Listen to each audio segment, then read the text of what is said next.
And our next item is a flood update, and I'm not sure who I'll turn it over to. I'm assuming Rod, and then you'll introduce the rest of the panel so that we know who's here. So, Absolutely. Okay? All right, go ahead, Rod. Thank you, Mayor and City Council.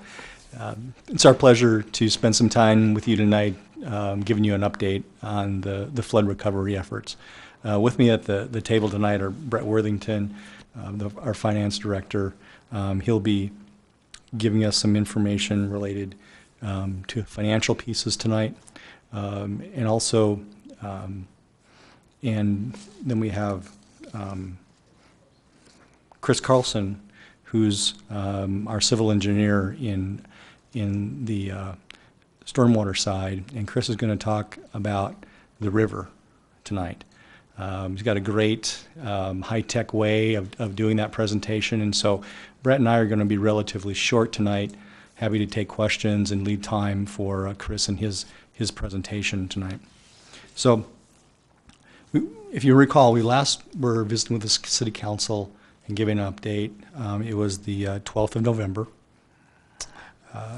And, you know, since then a number of things have happened as far as moving forward with our flood recovery efforts. We closed the Disaster Assistance Center on the 30th of November. That was then transitioned to a county, Lemmer County, and a state operation that reopened at the outlets, the Loveland Outlets Mall, on the 5th of December, and continues to operate today. In the meantime, we've been working on a number of projects. I know we give the council weekly updates that we provide to you guys, and you know, it involved debris removal, business assistance, survivor assistance. We've been continuing to do damage assessment, infrastructure repair. We've dealt with insurance coverage and dealing with our insurance carrier. Certainly a lot of time has been spent with FEMA in doing project worksheets for a number of the repair projects that we're working on with the city. Also looking at damage mitigation through grants and other funding opportunities. And of course, as I mentioned before, Chris will be talking about the Big Thompson River and the challenges that go along with that as we move forward. And certainly in the audience tonight is about 10 or so of my team members that are on our internal flood recovery team.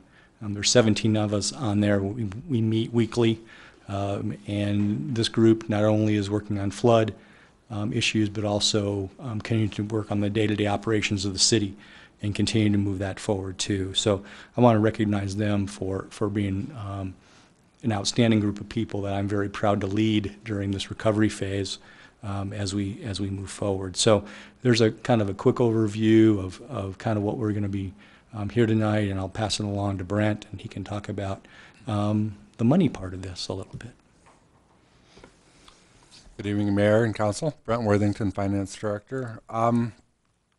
When we met with you at the November study session, I got into quite a bit of detail regarding FEMA and insurance and the various agencies that are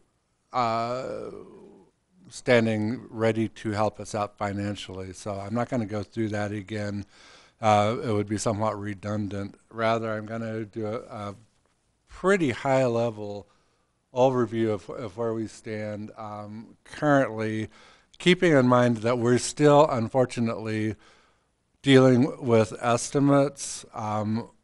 They're firmer estimates now than they were the last time we brought this presentation to you. However, we still have some costs that we have yet to incur actually, so we're still looking at estimates. And some of the estimates that I'm going to present tonight, I will tell you right now, are on the high side.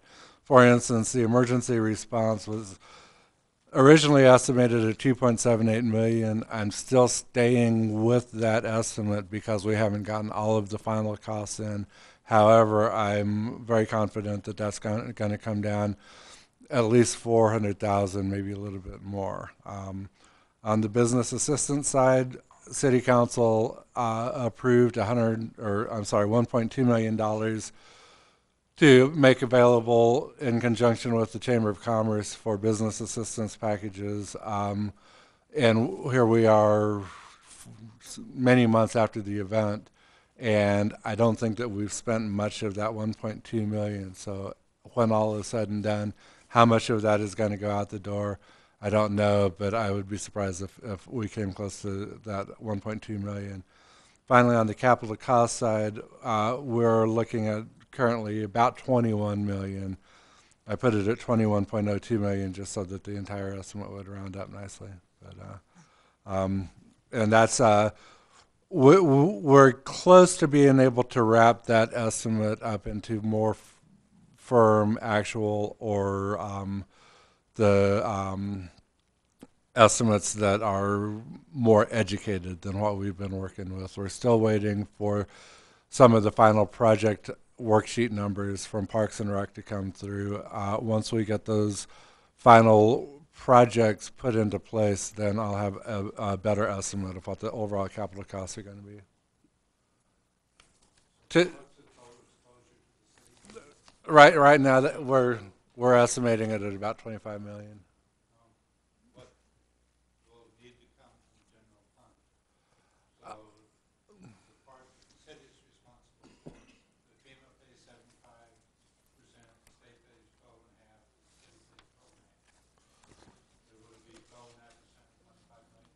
No, not from the general fund. Not even close to that. From the general fund, we would pay for the emergency response up front on the debris removal and some other miscellaneous costs. I don't think that directly from the general fund, I don't think that we'll come close to $1 million out of that. So that would put our exposure at somewhere in the $100,000 to $150,000 range when all is said and done. The bulk of the money that we're looking at, the big dollar items, are coming out of the water and power fund. And then we've got some of the golf course enterprise and some of the other dedicated funds that will cover most of the rest of it.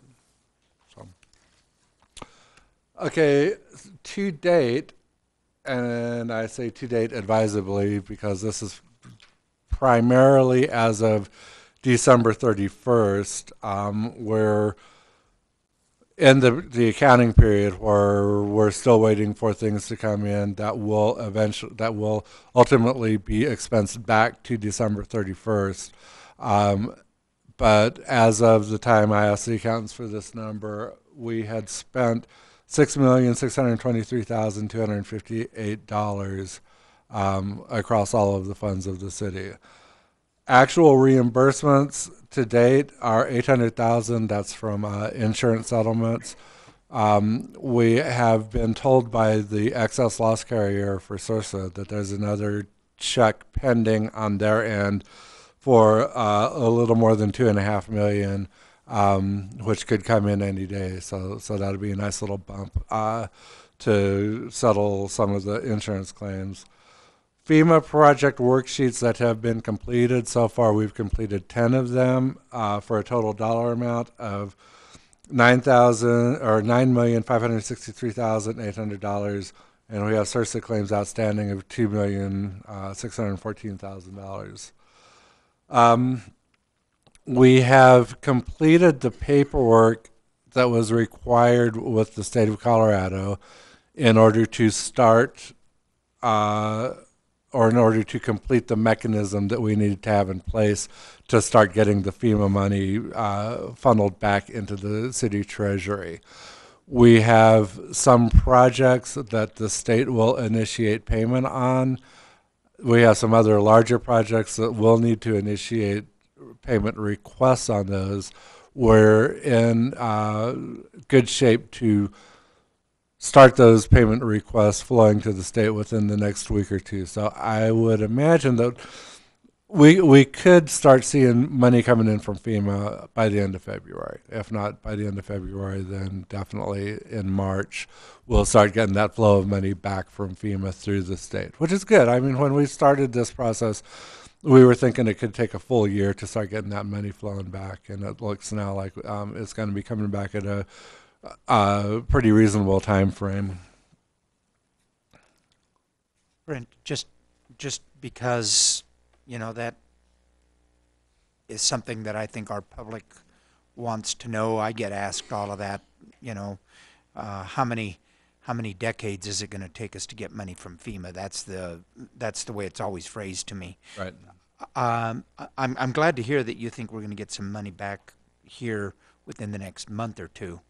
Um, it would be great for us to be able to answer some, because I know I'm not the only one who gets that question. For when we get that first check, would you just shoot us a short email? Absolutely. And as those come through, if you could keep us up to date so that, we can tell the real story. Yeah. And if I could attach fireworks to an email, I would I would do that.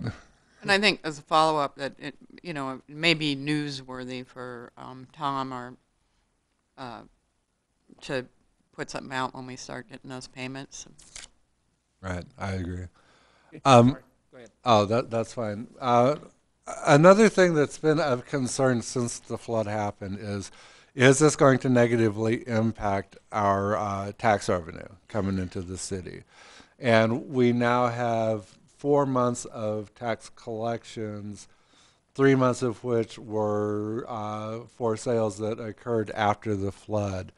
And I'll go through each of these 3 tax categories one slide at a time. The first one is overall sales and use tax impacts, and you'll see that for each of the 4 months that we pulled, the percent of change year over year is positive.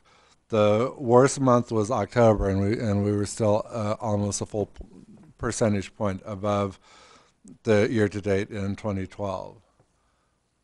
Narrowing that down to just the sales tax impacts, again, everything is positive.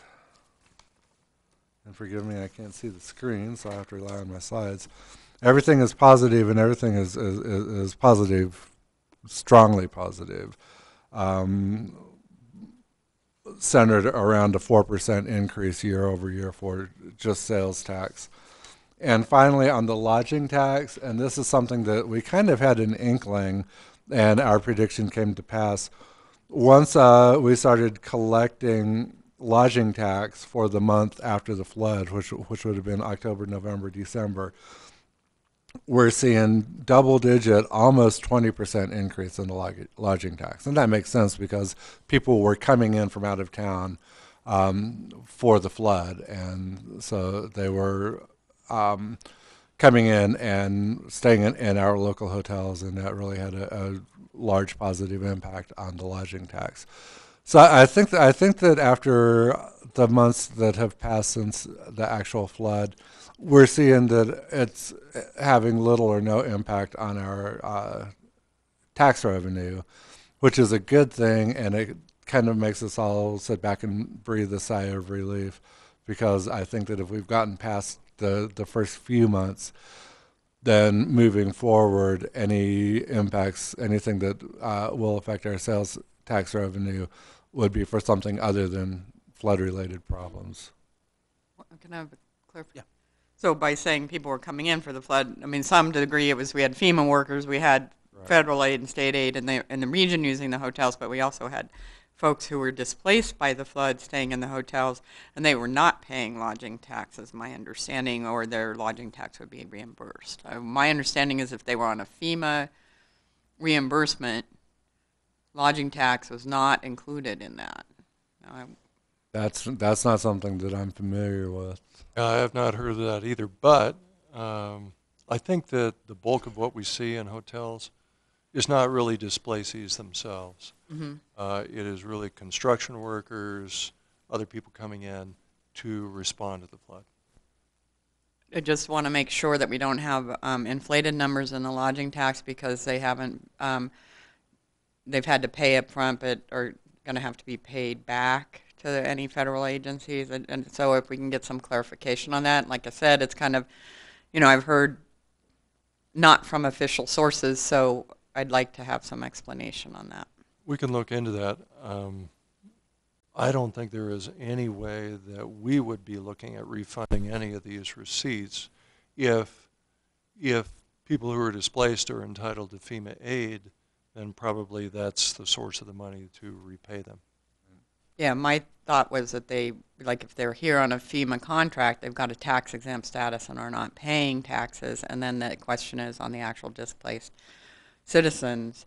And if something went awry with getting that tax exempt status articulated up front and they're inflating our numbers, I just want to make sure that there's nothing lingering out there. We'll check that out and get back to council when we find an answer. And that's really the extent of my presentation, and I would be glad to field any questions. Go ahead. Going back to Phil's question earlier, with all this in mind, do you have, the total impact that the city's going to pay out of a total, looks like you get about $25 million total expense, it sounds like, estimate. Mm-hmm. How much is the city going to pay of that? Not general fund and utilities and everything else that you're... all in, okay, let's make this easy. All in, if we use that $25 million as the estimate of the expenses, and we look to FEMA and the state as the only sources for reimbursement, then the worst case scenario is that we would be on the hook for 12.5% of that, which would be close to $3 million. The reality is that I think that it's not going to be that bad, because we will be reimbursed quite a bit of money from our insurance, from CIRSA. The way that'll work is we have a $200,000 deductible, so CIRSA will settle all of the claims at the dollar amount that we present, and then they'll send us a bill at the end for their $200,000 deductible. But then that $200,000 deductible is also reimbursable by FEMA and the state. So a big chunk of our total loss is going to be covered by insurance, with actually a very small amount out of our pocket for that portion of the deductible that's not covered by FEMA and the state. It sounds like you don't have enough information yet to make a full determination. You're just still guessing. Yeah, exactly. At this point, we don't have enough information to fully the other thing I see is that $25 million is 1.2 to business assistance. That's certainly not reimbursable, is it? That's correct. Our decision to... And I'm kind of discounting that out of there, because I honestly, I don't know how much of that's going to be actually paid out. I put it in there just because it's a line item that I understand. we have. Bottom line is we don't know yet. Right. We don't. There are, if I could add a couple of things. One is, you rightly point out, the $1.2 million for business assistance will not be reimbursable. So to the extent that we expend any of that, and $200,000 is expended already, then we will not get that back. The other is that we're entitled to FEMA reimbursement for a percentage of eligible expenses. Should FEMA rule that any of our projects or expenses are ineligible, then that can come out. And that's the thing that we were being especially attentive to. And so we are doing all that we can to make sure that we remain fully eligible, fully reimbursable, so that we can make that claim. Follow up. And if anything is deemed non-reimbursable by FEMA, then does it go into the CIRSA consideration or insurance consideration? No. Or is it just out and we're stuck with it? Well, if FEMA deems anything to be non-eligible, then we have an appeal process, which we will pursue as long as we still have an avenue to appeal. To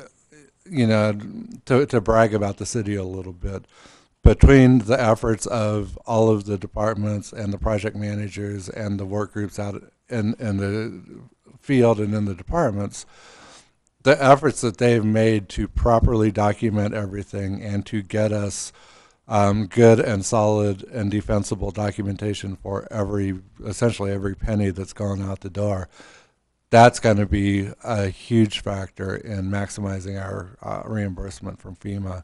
And everybody within the city that's bid on flood response has done just an outstanding job of getting us what we need in order to defend, in order to assert our reimbursement and defend anything that might get kicked back.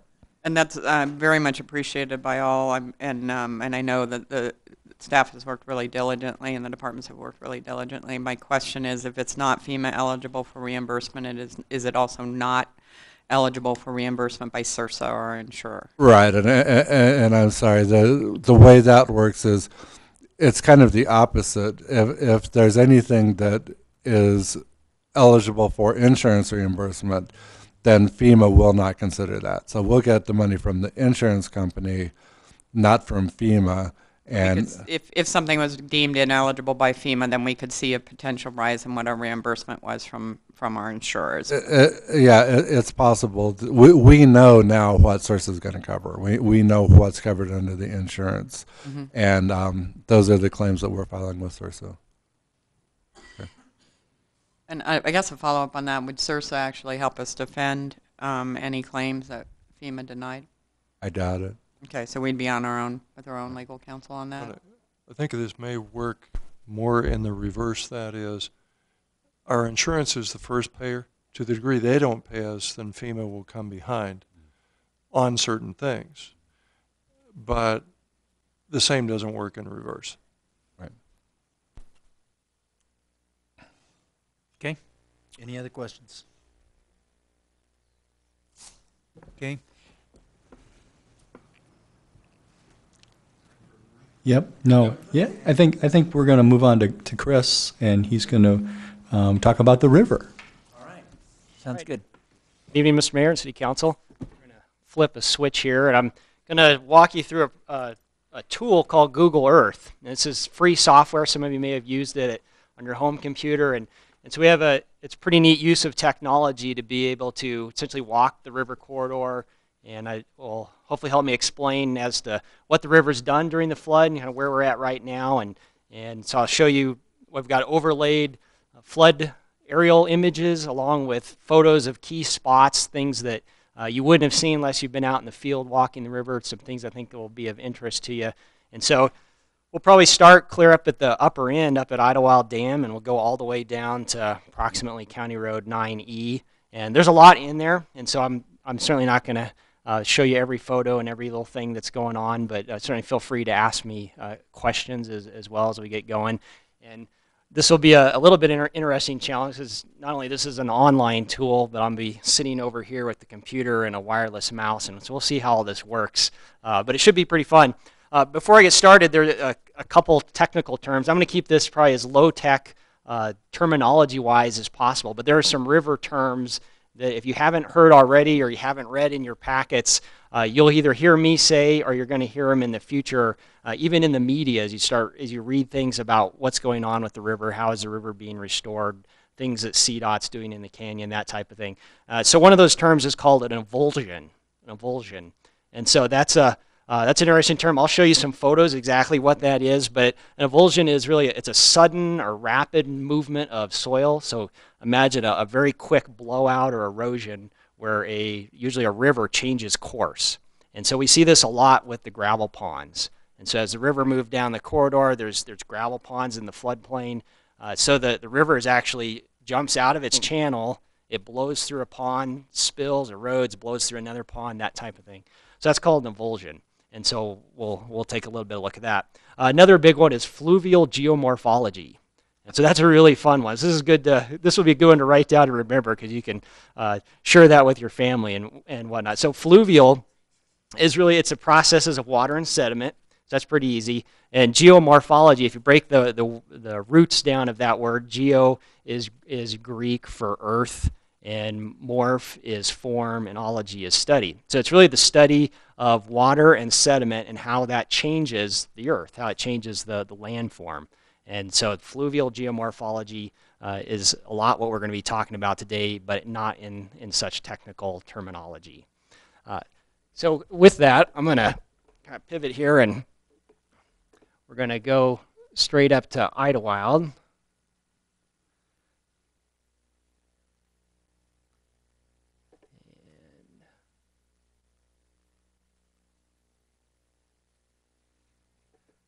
Okay, so what this is, and we'll zoom in here. It's a little dark in the off the projector. Hey, Chris, you're online now, so can we go home and do the same thing? No, you can get on Google Earth Yeah. from home, but you'd need the file. You'd need all the data. Oh, so it's a file that Yeah, which I could give for you. It's about 200 megabytes worth of data that we're looking at. So it's big, but you're welcome to do that. Some of this, you certainly can go online and you can see Google satellite imagery, which is pre-flood, and you see what things look like before the flood. Really what we're showing is an overlay on top of that. And so this particular image, this is black and white, but this is where Idlewild Dam used to be. It was actually right through here. And so one of the neat things here, I can toggle off, and this is pre-flood. You can see the dam structure, and then toggle back on. There is no more dam. The dam's been removed. And so this has been an ongoing project that Water and Power has been working on. I know Steve and Greg can give you more updates on the specific project. But so just a little bit of a picture here of what's going on. Then the next place is Vistine Smith Park. And so we'll just fly over there.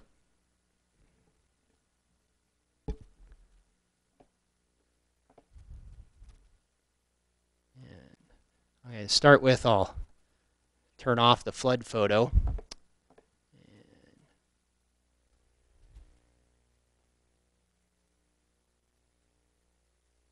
So here's a nice aerial of the park. Highway 34 is down here at the bottom, the big curve, and then we have the entrance into the park down in the parking lot.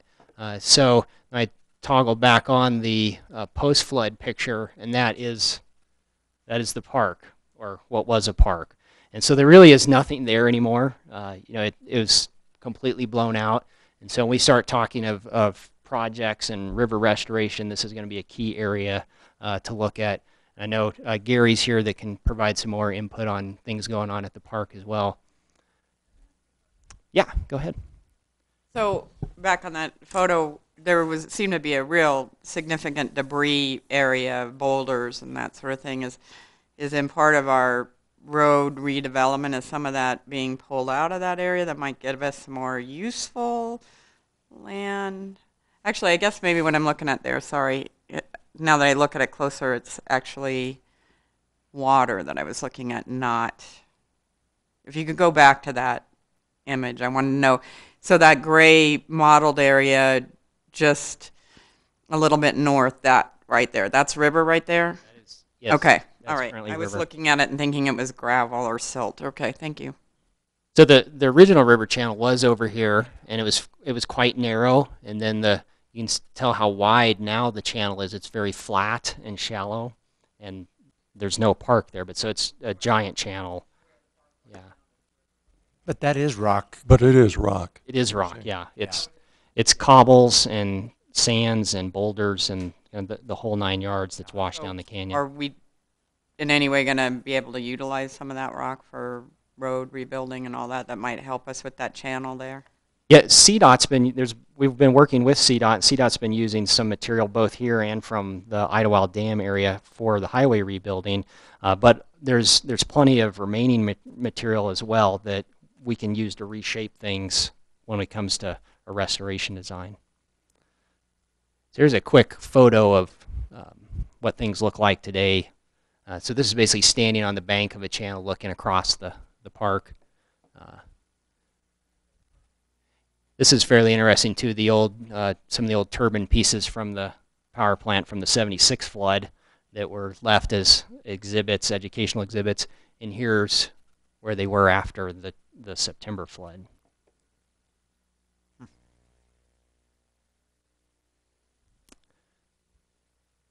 And continuing to trek downstream, I'm skipping large chunks of the river, trying to hit on some areas of interest closer to Loveland. So this is Sylvandale Guest Ranch. So if I kind of turn that off, and you can get a good picture. Highway 34 down here again, the county road that turns in and comes into Sylvandale property. And so you click on the flood picture there, and you can see the substantial changes that much of their pasture and their ponds and including buildings as well have been washed out. There's probably 7 to 8 feet or as much as that of sediment deposited here. And so imagine in the canyon, all the high velocity water is blowing through the canyon. It's picking up boulders and sediment. And once it enters the canyon, the water spreads out, and so its velocity drops. And as soon as the velocity drops, all that, particularly the bigger material, starts also settling out. And as we move east downstream down the river, the slower the water gets, the more sediment falls out. And so there are significant sediment issues from the mouth of the canyon down to somewhere around Rossum Drive is where it starts to taper off. Chris, I was up there on Sunday up through the canyon there. It looks, are there different places where there is restoration? Because it looked to me like restoration was taking place already. Not true restoration. There's a significant amount of earth being moved, Okay. and Keywood is still doing work for CDOT, so there's lots of heavy machinery in the river and near the river. There are probably some private landowners that are doing some things as well. But as far as my knowledge, there's very little true restoration. It's still moving things around to try to protect and save infrastructure, primarily from spring runoff. Okay. And so we're actually a ways off from really restoring the river, or from that standpoint. And Chris, it looks like in that photo that was before the bridge into Sylvandale was rebuilt. Is that correct? Yeah, that's correct. Yeah, that's a good catch. There's now a bridge has been rebuilt, and this road is back open across the river. I have a couple photos there. So these are aerial photos taken from September 14th, so the Friday the 14th. And down here on the right corner is the highway. And so you can see this massive bank erosion through here on the outside of this bend. So water is still very high at this point. Then looking a little further downstream, how wide the river is still flowing, and buildings and stuff that were in here that were substantially damaged. So just on this property alone, there are significant river issues in addition to the Jessup's structural issues with buildings and things. Now we continue to move downstream. The water treatment plant is really just right around the bend here, around the corner. And I'll click this off. So this, you may have heard of the Meadows Pipeline project and some of the particularly emergency work that was done to save the remaining water line through here. So this is really was a beautiful meadow, and hard to imagine that the river would move to that extent. And so what was so unique about this particular event was the duration that it took place. So the 76 flood was also a high amount of water, but it was very fast. It was a flash flood. And so imagine a large amount of water that, over a course of 6 to 8 hours, it falls, it blows through, and it's really gone after that. Well, this occurred over a course of several days. So very high, again, a very high flow rate, but the amount of time that high flow rate was working just chewed up really the whole valley. And so that's a lot of the issues both in the canyon and downstream of the canyon had maybe not so much to do with the high amount of water, but because the erosive nature of the river and how it has moved around, and then that destroyed things.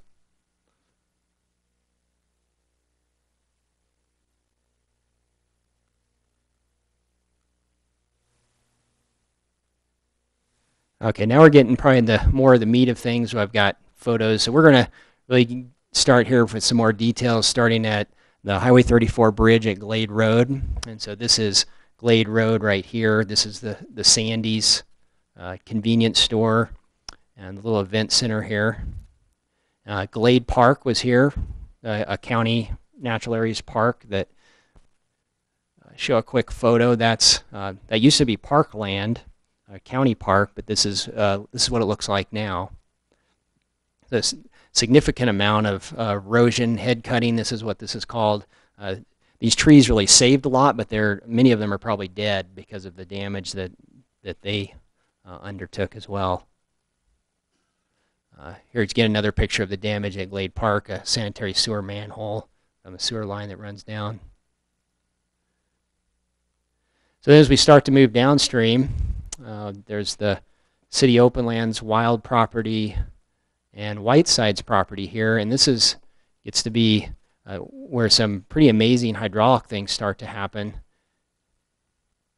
So if I try to turn this off here.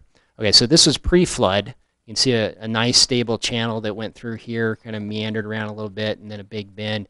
And this was a pasture area. And so then you can see what the river did is it started eating away at this bank. And so rivers don't like to turn. And so you imagine the amount of force it takes to turn a river. And so 90 degrees is really bad. And the tighter the turn, the more problems there's going to be. And so as the velocity of that river picks up, it starts chewing away on the outside of the bank until it finds something that'll stop it. And so that could be boulders or big enough cobbles, or eventually it'll hit the edge of the floodplain like a rock outcropping or bedrock bluff, that type of thing, and that will stop it and then it'll turn it back the other way. And so what we have going on here is really that, where the river used to be over here on the left side and it's just eating around this bank as the river is moving to the south. Here's a picture of that bank. And so what makes this interesting is, yeah, this did this all during the flood, but this isn't going to stop. And so if you look at just a picture here of what this material is, it's just sand. This is the natural material before the flood, and there's a cobble layer down here that's really left over from the flood. And so even with spring runoff, we're going to see continued changes on the river. And I show these pictures just because it's a great example of what the river's doing. And so we'll continue to see, like on the outside of bends like this, the river is going to continue to want to erode. It's going to continue to move until it like I said, it hits something that stops it from moving. And so these become real challenging items when you go to restore a river or start working with that land. Is do you let the river do its thing? And in many cases, that's the smart thing to do, because that's what rivers do, and it's a very natural process and it's a healthy process. And so when you've got room to do it, that's excellent. However, there's other places where there's utilities, there's bridges, there's infrastructure, and then you have to start making challenging decisions as to how much do we lock the river in to protect the investment that's already there. And so that's a lot of the things we're looking at now and we'll be looking at in the future.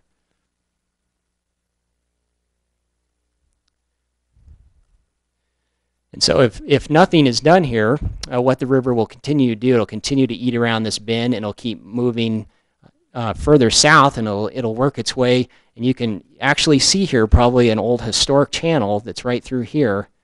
And this is actually a bluff of the floodplain. And so there's bedrock outcroppings. And so this would be the spot that would likely hold the river in place.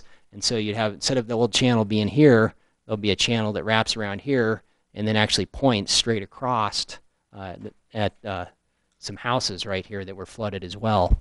And so it gets to be a very challenging thing. And then what also affects us is now we're at the upstream end of the Maury property, Maury Wildlife Reserve. And so some of the things going on there, we can see. This is a picture of the floodplain just on the upstream side of Maury. And so this is obviously heavily damaged. There's debris everywhere, and not so much human trash and debris. It's just they're just packed with debris and sediment and trees and limbs, and so you wouldn't call this healthy at this point in time. And then here's a photo of where the river is basically breaking out of its banks and cutting through a new channel, new overbank channel. It's called into Maury, and so. Remember that rivers don't like to make 90-degree bends or sharp bends, and so you have the channel here, and the old channel goes right along here, and then it was likely straightened whenever this gravel pit pond was dug, many decades ago. And so the river doesn't like to do that, particularly at flood stage, and so it starts finding its old route, its easiest route, and starts cutting through here. And so we end up actually having the river channel trying to work its way through, directly through what was the old Maury gravel pit pond. And so another challenge for restoring this area. a couple quick photos here. So this is one of the avulsions where the river starts eating away on a bank and then it just blows through. And so it changes course drastically. And so we, at one point in time in the flood, we had the majority of the river was going through here and across Maury versus in what was the old channel. And so the old channel really filled in with sediment and isn't much of a channel anymore.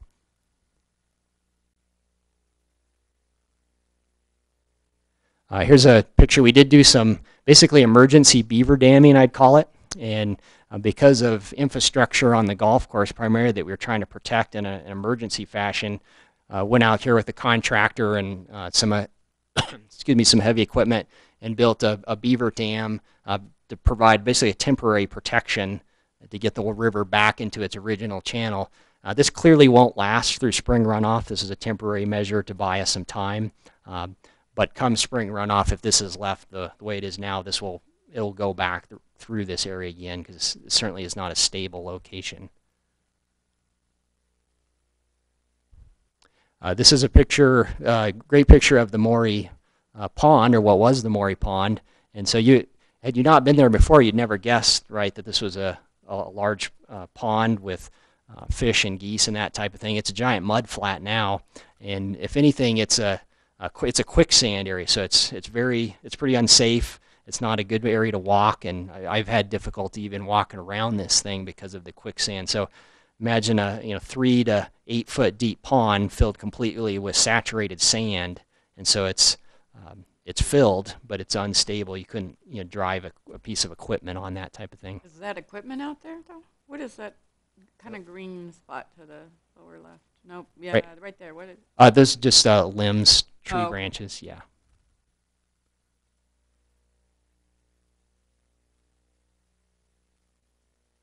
Here's another photo looking across Maury.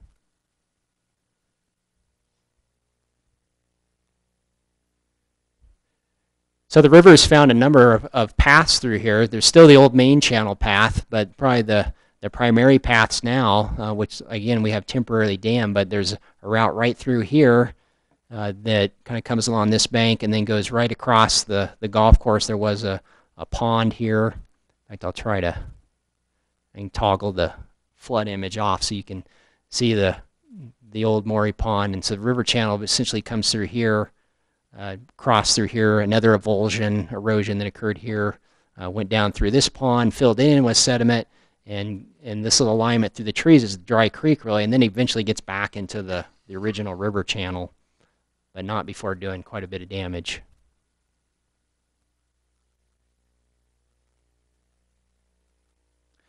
Here's a photo looking upstream.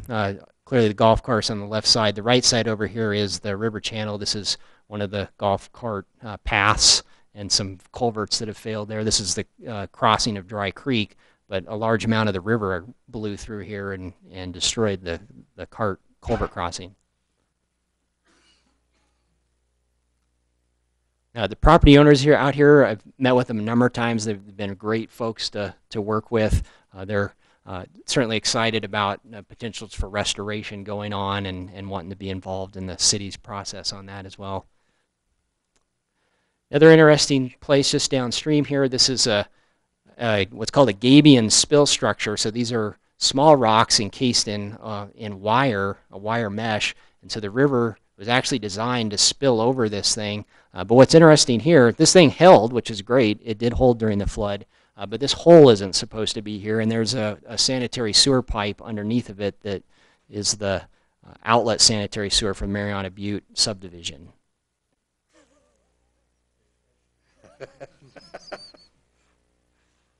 So this is another project.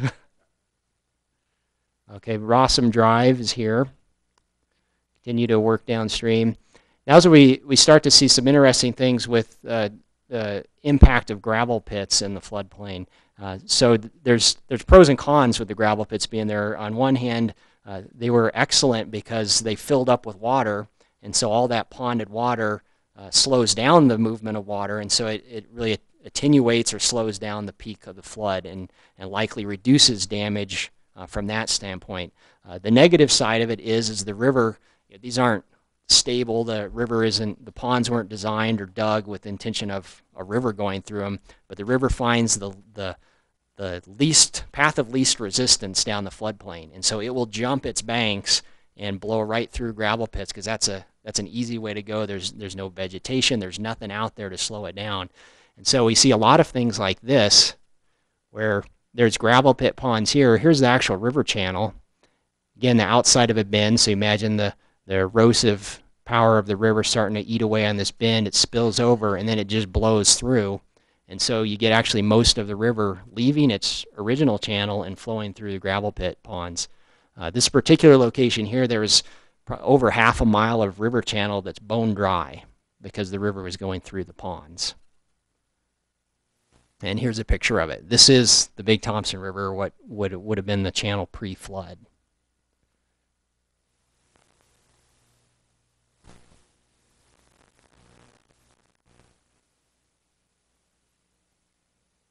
Here's another picture of it.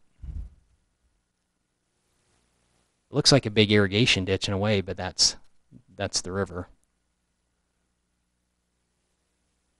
So the river goes through up here, it works its way, it finds the easiest spot to spill over, which happens to be right here. Goes back through this big pond. Comes down here and it starts, here's a square end of a pond, so it starts spilling over that side here and it starts spilling this way. It actually returns flow back into the original channel. So you get what we call split flow. So you get water back in the original channel that comes under the bridge. This is Namaqua Avenue here. And so we have water going under the bridge, but probably the majority of the river is actually over here in this overbank area where it spills across the road and ultimately blows out the road. And so this is repairs that were done on Namaqua, but this looks like a river channel, and it was during the flood. And so the road was washed out, and the river is primarily coming through this route. So the road is back in place here, but the property and land damage is as you see it in the photo.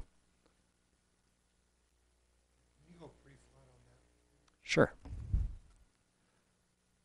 Let me see.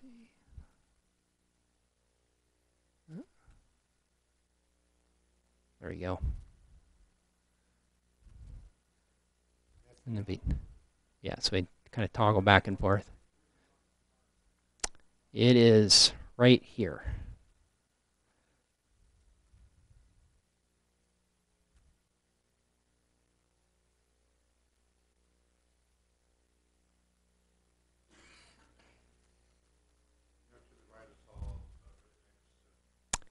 Yes, that's correct. Yeah, it's all Loveland Ready-Mix property. So we move that way. Turn that back on.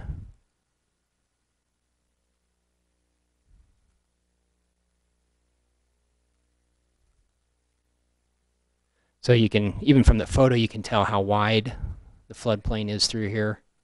And that's one of the, granted we did experience a lot of infrastructure damage during this flood, but it was one of the real blessings from Loveland's standpoint is that there's very little development in Loveland's floodplain.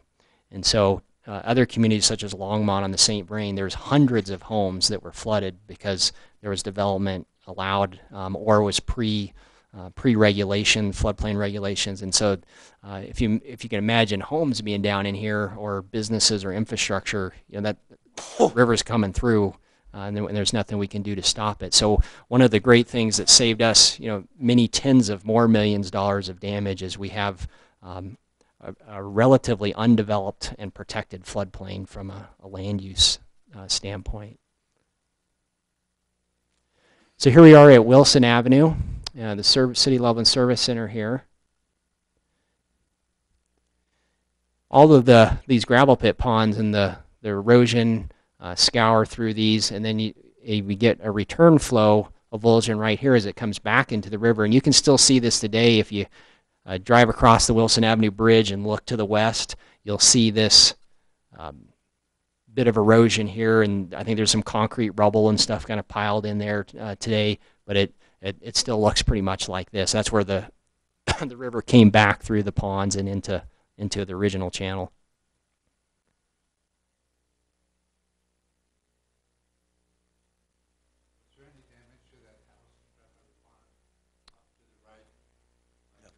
Right up here. Yeah, that's Darlene Schuster's house. That home was built under a floodplain regulation, so they were required to elevate it, and so that there was no damages to the home. Yeah, property damage for sure, but not to the actual structure. In fact, I've got a photo of They've those. done a lot of landscaping on that property around their pond originally. So Yeah. that landscaping is a lot. And I've met with Mrs. Schuster out here, and yeah, she suffered a fair bit of property damage that they're working with right now. Here's a photo looking across the river. This is Mrs. Schuster's bank, and so it's a little deceptive in the photo, but this is at least 10 feet tall, eroded bank, and so that bank cut almost back to her pond back here. In fact, as I zoom in, you can see how close this was from breaking through, and then that pond draining out through the river.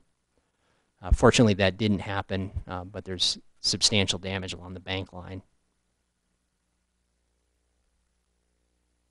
This picture here shows where the pedestrian bridge was located, just downstream of Wilson, and so the abutment was right about out here where my mouse is, and where the bridge started, and so certainly the river got deep enough that it washed the bridge off and broke it off the abutments, and then the river cut behind the abutment, so there is no abutment there, or the abutment's a place where the bridge connects to the ground, and so that's all gone, and it's eroded clear back around behind it.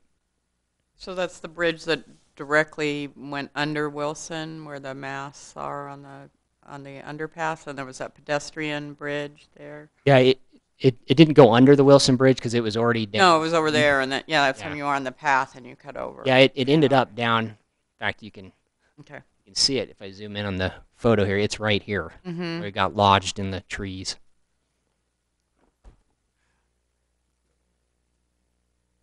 In fact, I've got a picture of it. Right.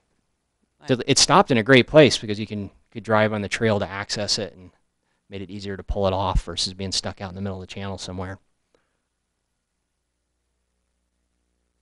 Certainly didn't plan it that way. Looking downstream here, this is the diversion structure for the Big Barnes ditch that feeds Lake Loveland. This is a picture of the typical debris that was down here. This has all been cleaned up now, but gives you a sense of what a mess things were, particularly near the channel. You still see that kind of mess on Rawson Drive. Yeah, there are places now on private property where those property owners have not done anything, and so there are spots all over where this is still there.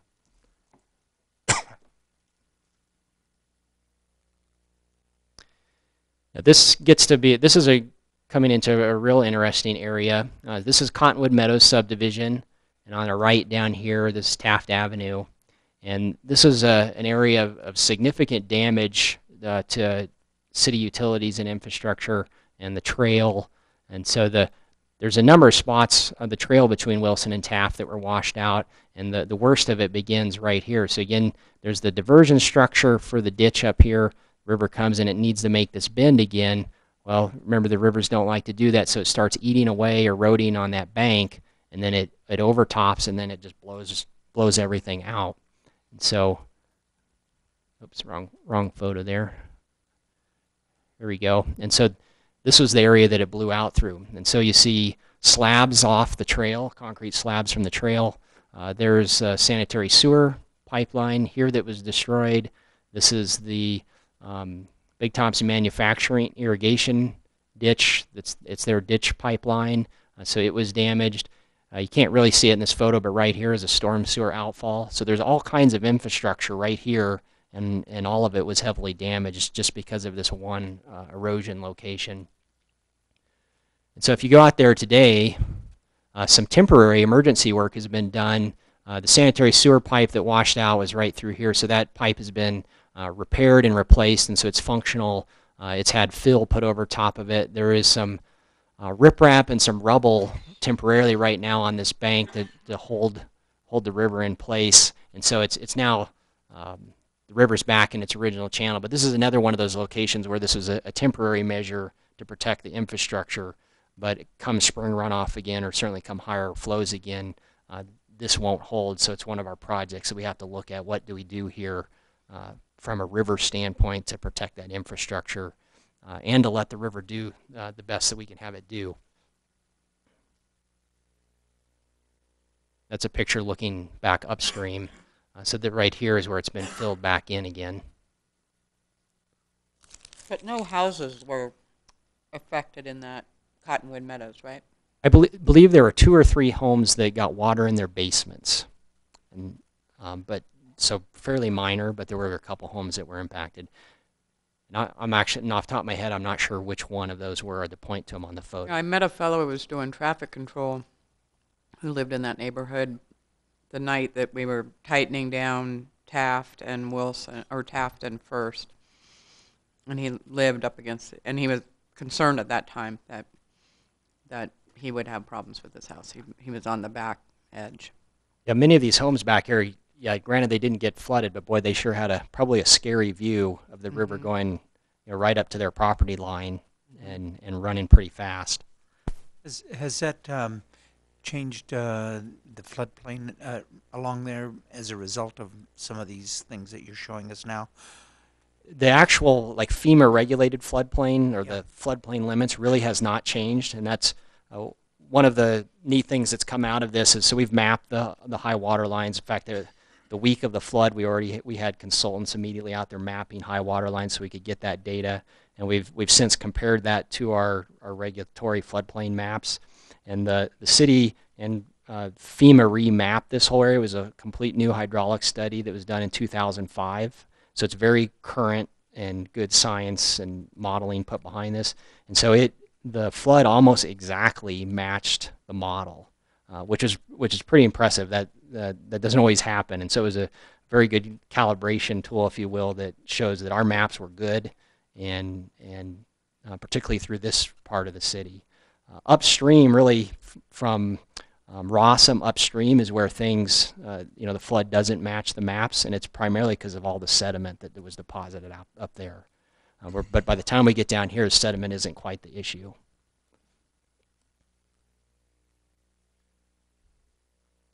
Here's a few typical locations. Again, it's in the same reach where the river overtopped the trail. It starts eroding on the backside, so you get this giant scour hole. This is a man standing here, so you get a sense of how deep this is.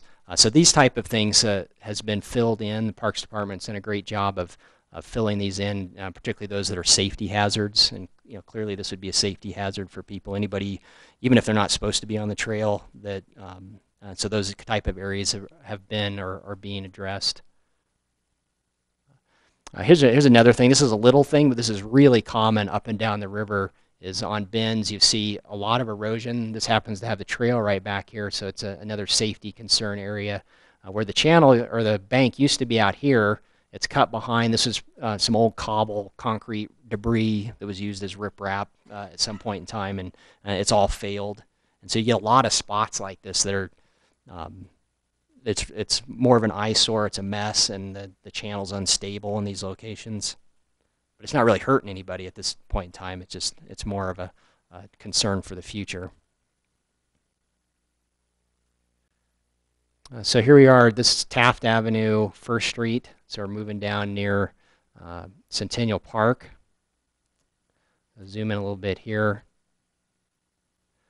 A couple things here. Most of the trail was heavily damaged, but it's been replaced. There's still a couple storm sewer. There's one storm sewer outfall through here that we still have to repair. In fact, this is one that was so buried with sediment that we have yet to be able to find it.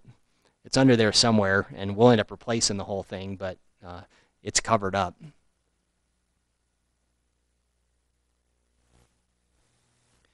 Here's a location. Obviously, the trail survived the flood, but you have the river running right beside it, and not much of an elevation difference. So come spring runoff, this is a location where the trail will certainly be underwater, and most likely it'll be washed out because there's no bank protection left anymore through here, even natural bank protection like willow plants and that kind of thing.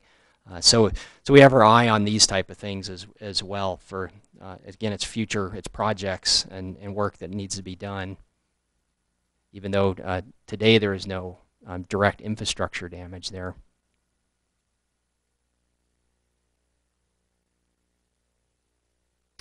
So from a hydraulic engineering standpoint, this is a fascinating area in that you have a fairly narrow floodplain up here, and once it gets beyond Cottonwood Meadows, it widens out, and we get what's called split flows. And so the river starts running a number of different directions, and there's probably 3 or 4 main directions of flow that cross this First and Taft intersection.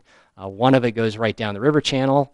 One of it crosses basically right through the intersection itself, and flows across near the convenience store here and into this pond. Another one crosses First Street and flows over here near Gateway Baptist Church, and then spills across Taft and runs this route. And so you get a lot of different things going on in a not that large of area, really. Here's a picture looking out at Jayhawker Pond and some of the erosion that occurred from water spilling into the pond.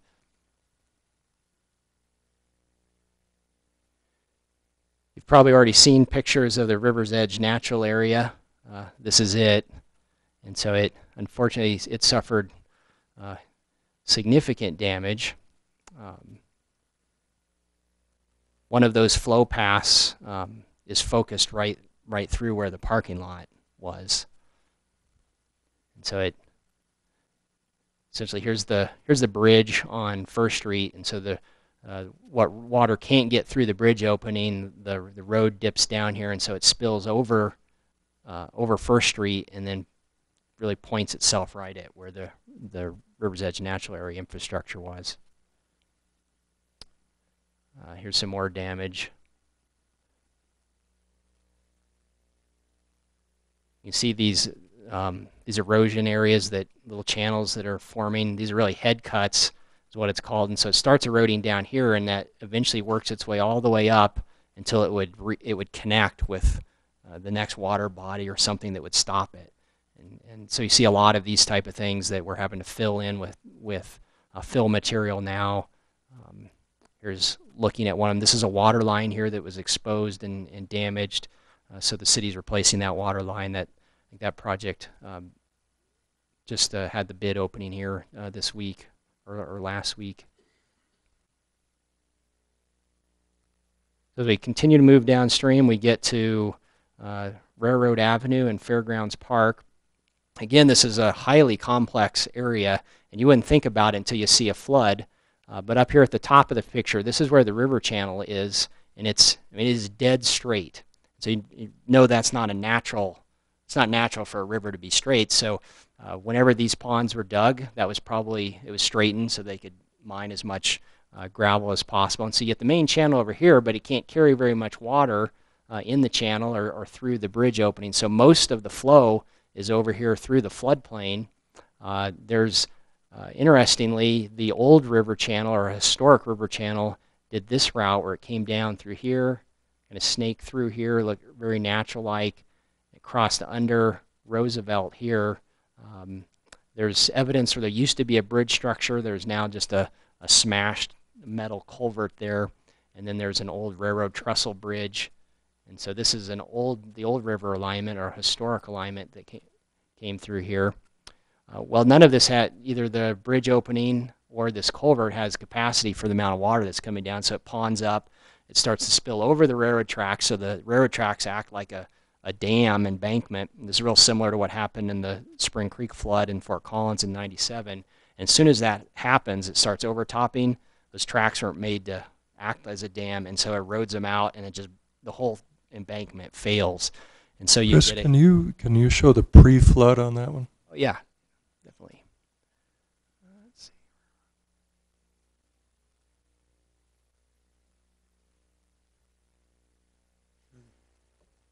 So here we are pre-flood. I'll just go back and forth a couple times. So there's post-flood, or the tail end of the flood.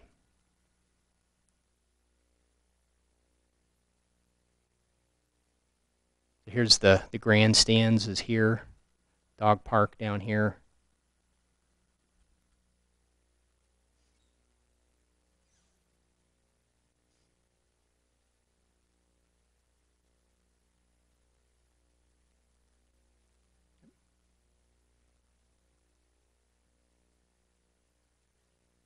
So a few photos at this location. This is looking north along Railroad Avenue. So again, the railroad tracks embankment fails, so you get basically a dam break of water goes across railroad, drops off, then starts scouring on the downstream back side of the road, creates a huge scour hole that some debris, concrete rubble has been being dumped in. And a photo looking at the grandstands. So the grandstands act as a barrier. You have thousands of CFS of water going around it. It scours around those foundations and destroys the grandstands, causes the foundations to fail. Then looking back up at that from the southeast, and so massive amounts of damage, scour holes here, as really a river of water went through right here.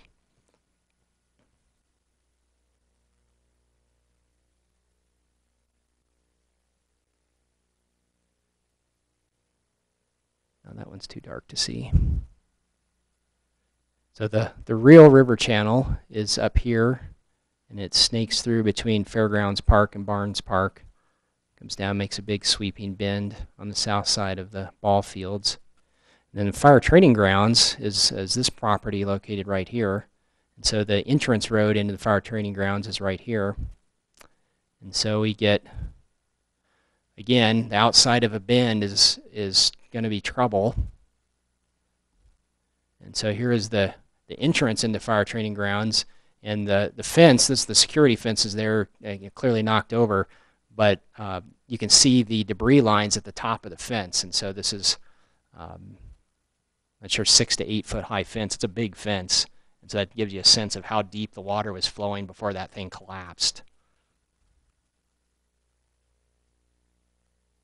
And so we have, this is one of probably our highest priority infrastructure project is this area right here. And so we have a failing bank that's had significant erosion along the fire training grounds, and then this large avulsion here. So the river used to make its way around this bend here, and it continued up here. Well, it hit here, starts eroding, it overtops, and then head cuts back through. And so you get this. This used to be at least 5 to 6 feet deep of earth across there that's now a deep channel. And so the river really changed course. And zoom out a little bit here. So this is Probasco's pond. And so the original channel is here, and here's the bridge under Lincoln. But the majority of the water, once this broke, actually shifted and went through the pond and overtopped Lincoln Avenue down here. This is all in the floodplain anyway, so at this size event, this is all going to be flooded anyway. But what became a challenge is even after the water levels started to recede, that Lincoln Avenue, it took almost a week to get that reopened because the river had redirected itself down here and was still spilling across the highway. And so that's what makes this one of our highest priority projects right now, is that before spring runoff, we have to fix this avulsion, or come spring runoff, that's where the river's going. And so we'd have Lincoln Avenue closed again in the first week of June, depending on how high spring runoff is. And so we're working on this right now. We're doing the engineering work on it with the goal of having construction started and completed before spring runoff. Chris, can you do me a favor and at the fire training ground, we're looking at, can you scroll it so that the picture, we see the full, there you go. Now, Bill, can you direct us to the property you're suggesting some of that gets moved to? Chris, if you can zoom in directly on the fire training ground, and then the property immediately to the west of it that fronts on Railroad, that property right there is the one that we have an offer on currently. It's a what? Oh, yeah, I think you're right. Now, can you zoom out and let us take a look at what the river did? That property is high enough that nothing. Okay. Yeah, the floodplain goes across this cornfield up here, but it's real shallow. And so there was some spilling across Railroad or Roosevelt, even in this reach. You can see even if it didn't spill here, it backed up and around through some of this. But most of this is, off the top of my head, I don't remember where the floodplain lines are, but this appears to be fairly dry through here. None of that property is in the floodway itself, although some is in the plain. So is that dark area in the upper right corner of that property, is that like wetter soil because it did get some water? Yeah, it could just, maybe there was water pond in there just at the time that this photograph was taken, where it hadn't drained out. Okay, thank you, Chris.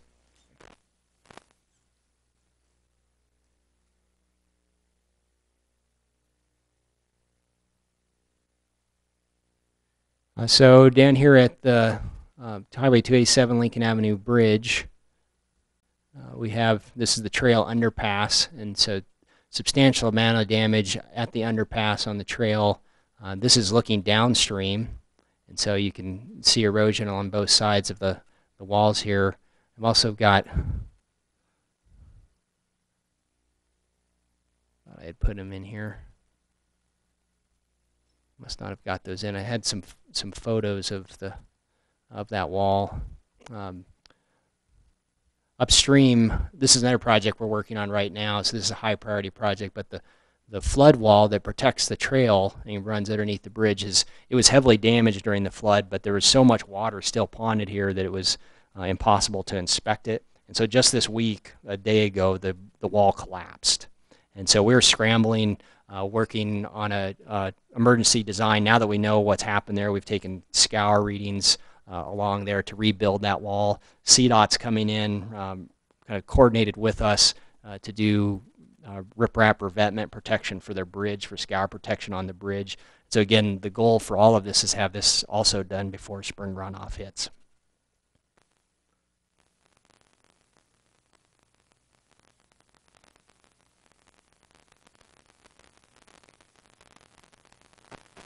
This is just another simple example of the type of things you see all over on the river is erosion. This happens to be a place there was some old utility that came through here. Lots of little areas that need to be fixed, even if it isn't immediately impacting a structure.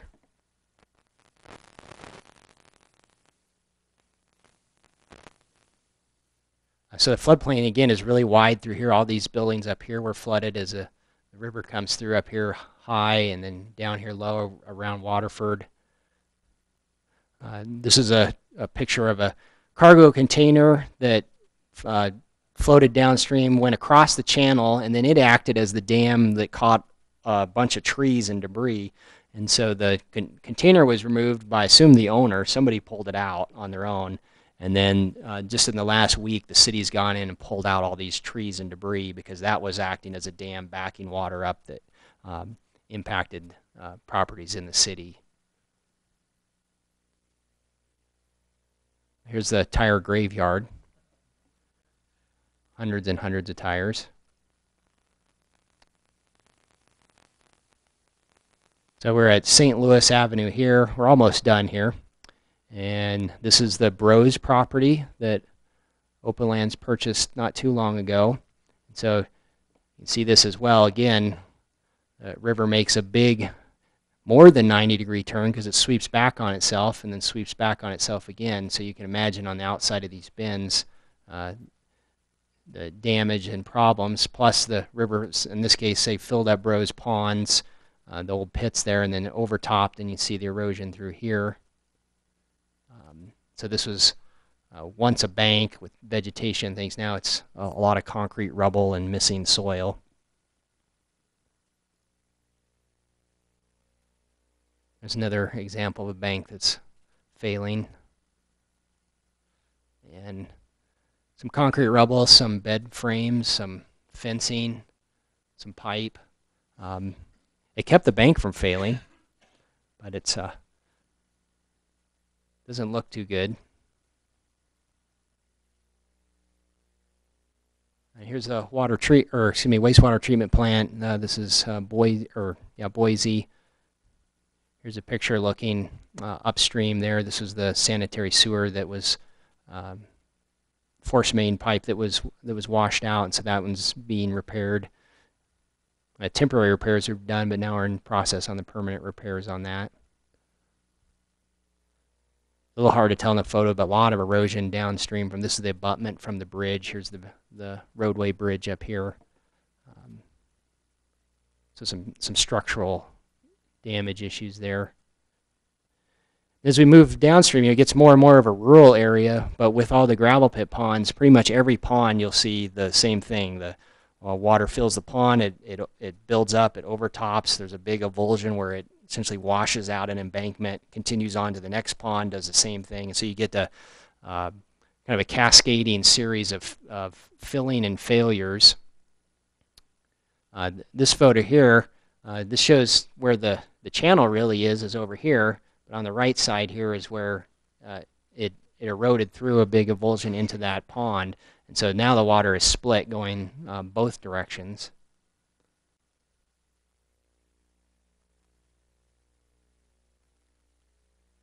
Same thing back here.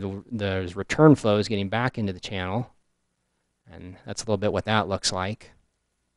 Again, it's a big mess.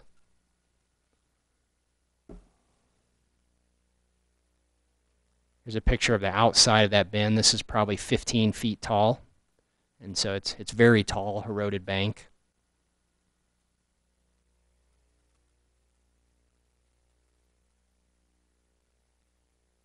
This property here is owned by Dick Colson, and then the McWhinneys have this property back here where these two ponds are, and then the City of Loveland, the Denver Avenue outfall storm sewer runs right through here and daylights on the outside of this bend. And so we had significant damage down here as well. So this is on Mr. Colson's property. So he had enormous amounts of erosion along the river banks.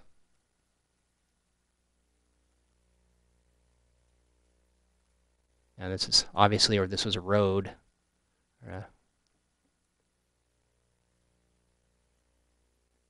And then this is our storm sewer outfall right here.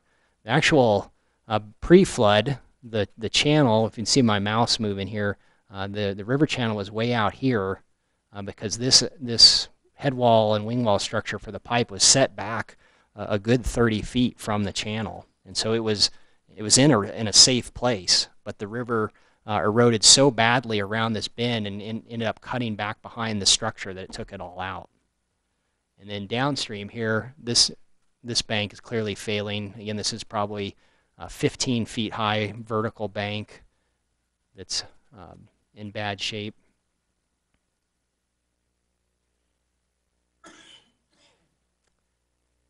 Here's a look at some of that erosion again. Then it spills through, I believe this is Haig's property here, where the channel, can't really tell where the channel is, but it goes down through here. This used to be a horse pasture.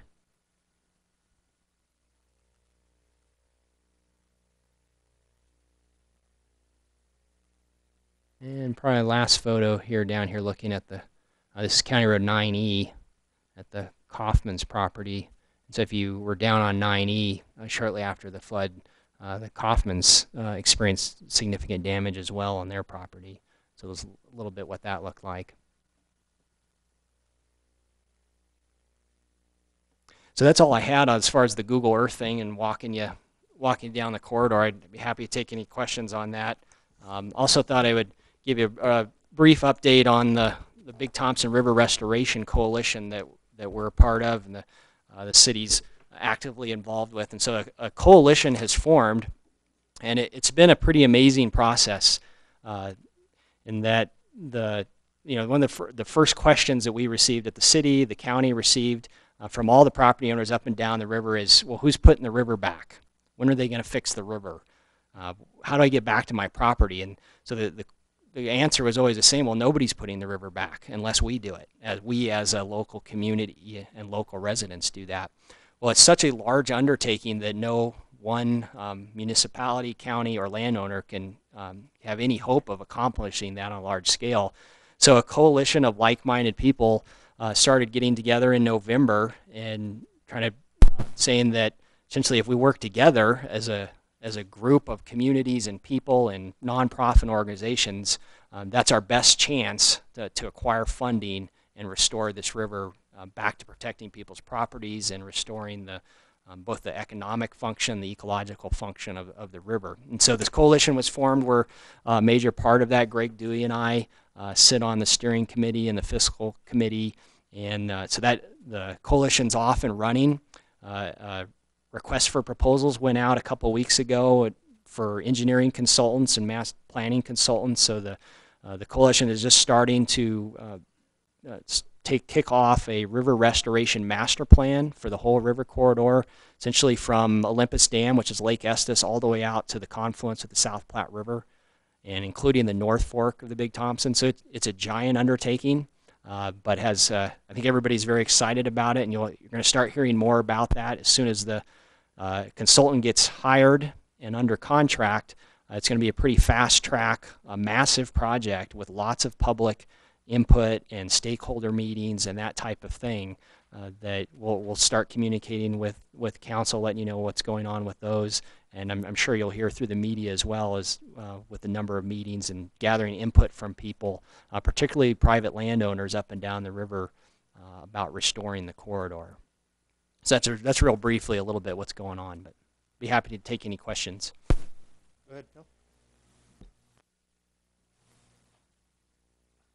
This is really a fascinating presentation. Thank you. How worried should we be about spring runoff?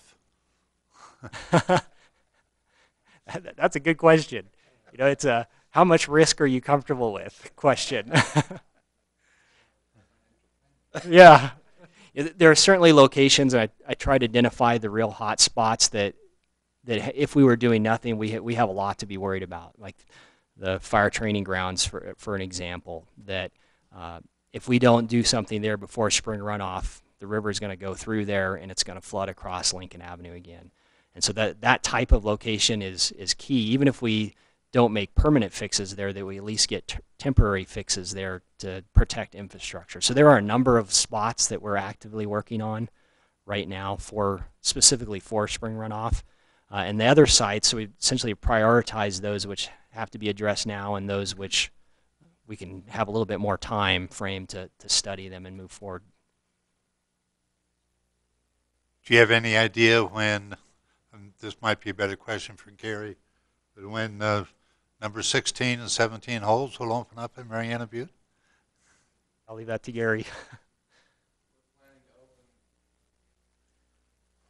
Sorry, Gary.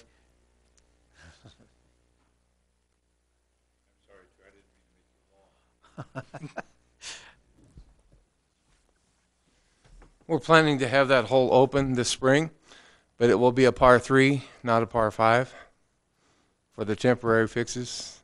And then probably, I don't know, a year or so after that, it'll return to the par 5 hole.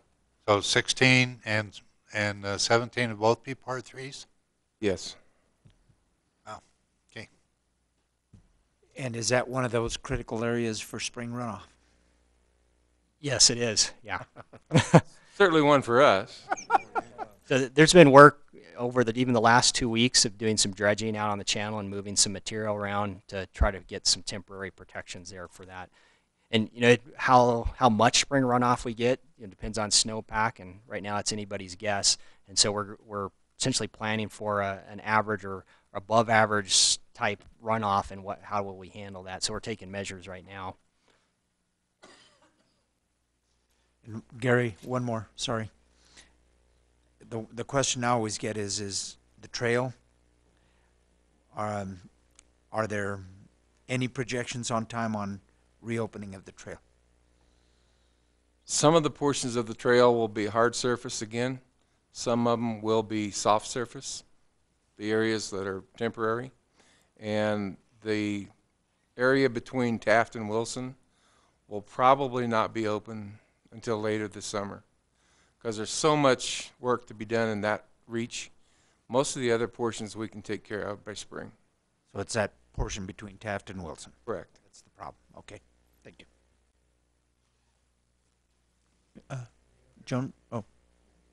Go ahead. Gary, the other big question that keeps coming up is Fairgrounds Park and the river path through there. I mean, I think Bill's given us briefings from time to time on, we're still trying to find out what to do or figure out what to do there. So any more word on that? Fairgrounds Park from the playground south, we are hauling in some fill material to restore it to the pre-flood elevation. And the primary reason for that is reopening the dog park. That should begin this spring. But where the grandstand is located and the whole area around the road trestle and the railroad area that was damaged and blown out, we have no plan for that right now. It'll be part of the stormwater, the road, the park. It'll all be together, planned together. And that'll be probably all summer. So, Chris, maybe a question for you as far as the river. Are they looking to put that back where it was, or is there thinking to go back to original way back in the early 1900s, or? I'll zoom back over to that area and speak to that a little bit.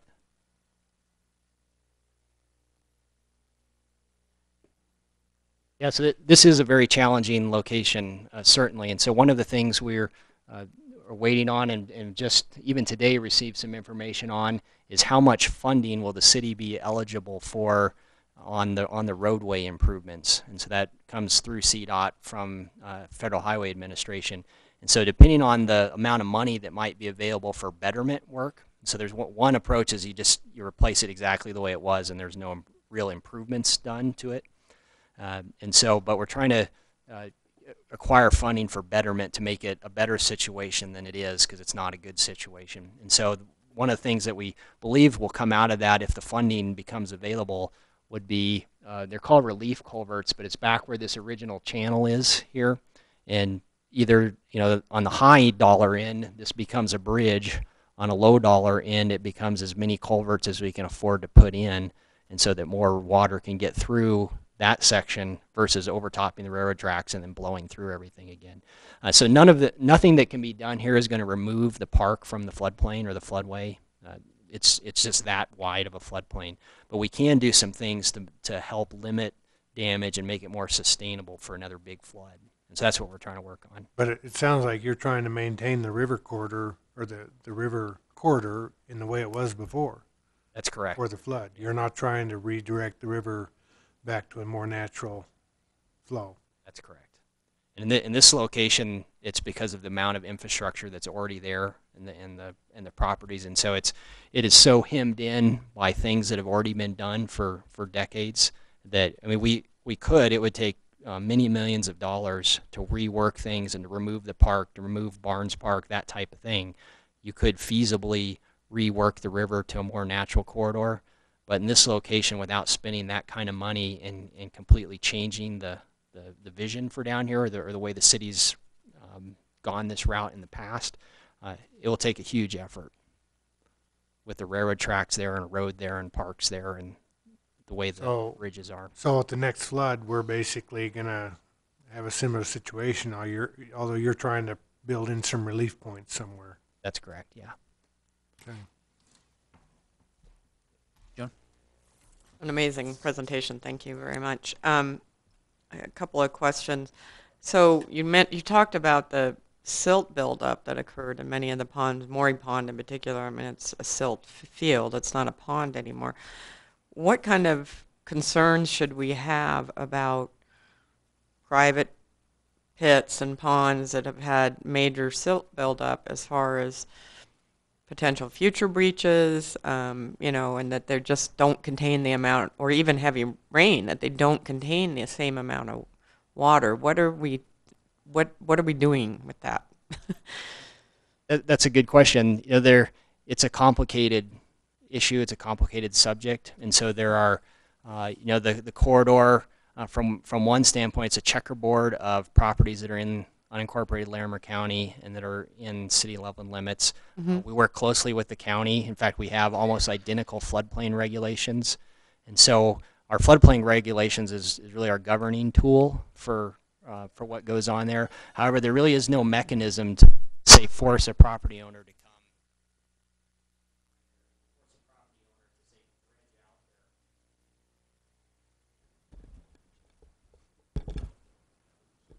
There we go. So there's no mechanism to force a property owner to re-dredge their pond, let's say if it filled in with sediment, that I'm aware of anyway. Do we have any sense of how filled in they are and what capacity we've lost? And really probably more for, I would think, for a rain event, a heavy rain event than an actual flooding of the river again. I mean, if ideally we secure it enough that we don't have breaches in the same places that we're concerned about today.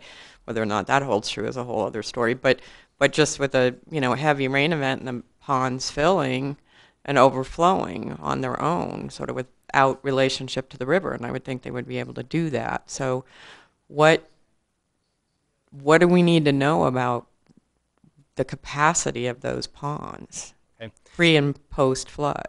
As far as a local rain event, I don't think there's really anything to worry about. The ponds don't act as detention ponds. They're not designed. They don't hold water or retain water from rain events. And so the only reason that they're going to fill up with water again is a big flood on the river. And so another flood on the river that's a real concern. But as far as the normal rain events, even big rain events that we might typically get, it's not gonna. It would never fill those ponds, even if they were full of sediment. Well, even, I mean, clearly I'm not a geologist or an engineer, but the question is, though, even with another rain event, do we know, or are we doing any kind of survey work in which we're trying to understand the loss of capacity that we have incurred in these private pits for another major rain event based on, what their depths were prior to this event and post? Yeah, none of that type of work has occurred. Do you think it's something we should look at? In the grand scheme of risk versus the effort, I think it'd be a very minimal concern. Okay. It's probably more important to look at stabilizing, making sure the river is stable, and even if the river blows through pits, that as much can be stable is made stable.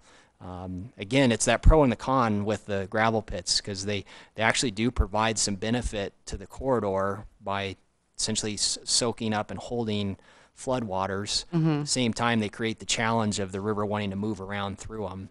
And so we've got a great example from this, because now we know where the river wanted to go, and so that can be taken into consideration. But at this point, we're and I believe the coalition, the River Restoration Coalition, that's really where it's going to come into play, is how we can use that as a tool to working with private landowners, particularly those outside of city limits, to help them address some of their needs, which also benefits the city and other adjacent property owners. So I think that's coming. It just hasn't been on the forefront yet. And I hope this wasn't a question for Gary, but what are we thinking about Maury Pond? I mean, it fills in my ward. We've got constituents who we're living on a pond, they're not living on a pond anymore. What are we thinking the repair will be in that area, the restoration will be in that area? I can give a little bit of an update. So we've just kicked off, or we're just getting ready to kick off engineering work for part of it is the temporary repairs for not only Maury, but primarily for the golf course. Right. And the next piece of that, once we get the temporary work done for spring runoff, is to start looking at the long-term protection and restoration of the golf course area and of Maury. And so we have an engineering consultant on board to do that. And so over the course of the next 4 months, that's going to be going full speed ahead. So we don't have a plan or a piece of paper to say, here's what it's going to look like. We have some concepts in mind, but that's what the consultant is going to start working on probably next week. Okay. And then on the Kaufman pit, I mean, when the city had been engaged in building up a road base, we spent $600,000-800,000 out there to start that. Is that gone? Still there? Are we going to be redoing that work? Where are we with that? For the Boyd Lake Avenue alignment? Yeah, the Boyd Lake Avenue. As of right now, it's still all underwater, and so we haven't been able to even inspect if there was damage there, and if so, how much. And so the Kaufmans are working to de-water their ponds or their pits. That's going to take months, because there's tens of thousands of cubic feet of water out there, and so we don't know yet. Okay, thank you very much. And one last question. So the updated flood photos with Google, did Google and the government in some way coordinate to try and have their satellites come in and look at this, or was it just they were curious enough and in their own business model to come and do this other kind of in-depth work? Everything that I've shown you in this presentation is from our consultant, Ayers Associates. So the city has paid for this information to be done. And so we had it rolling, basically the moment the flood started dying down, we were on the ground with that. And so this is stuff the city has consulted out or contracted out and has paid for. We've also got data. The NRCS had satellite imagery, and so I have that aerial imagery from September 24th. And then in addition to that, FEMA, with one of their contractors, has flown the whole entire Front Range with LiDAR mapping, and so we have that data as well. And then back in April of 2013, the city in a consortium with Larimer County and City of Fort Collins and CSU have most of Larimer County flown with, so we have incredible pre-flood mapping, and we're getting incredible post-flood mapping from FEMA. So we're going to have an amazing amount of good data which to use to start making decisions. Mm-hmm. Okay, do you think we're going to maybe need some additional data when we go through a spring runoff? Yeah, it's possible. I mean, one of the things, because the river's not stable right now, so it's going to continue to move. And so that's something we'll have to watch. And I would probably, whether it happens or not, it would probably be ideal to have the corridor reflown again after spring runoff. Because there's changes, and some of it is going to be natural, and a lot of it is even man-made with all the people running machinery around that even when these pictures were done, it's already changed since that time. So that need will probably be there. Great. Good. I hope we can do it then. I have one more that's, I'm sure it's a trivial question, but every year Rotary, as you know, as part of the Cornrows Festival, has a duck race. Is there going to be a place for us to put in the ducks and take out the ducks this year? I would think so. I'm not familiar where they do the duck race, but there still will be a river channel. Now they pull it out right at Fairgrounds Park. There's more places for the ducks to go now. Will we be able to find them? So, I hope, Gary, that you're talking with somebody in Rotary so we know. Good. I think Phil and Gary, correct me on this if I'm wrong, the takeout point at Fairgrounds Park should be accessible by June or a little earlier.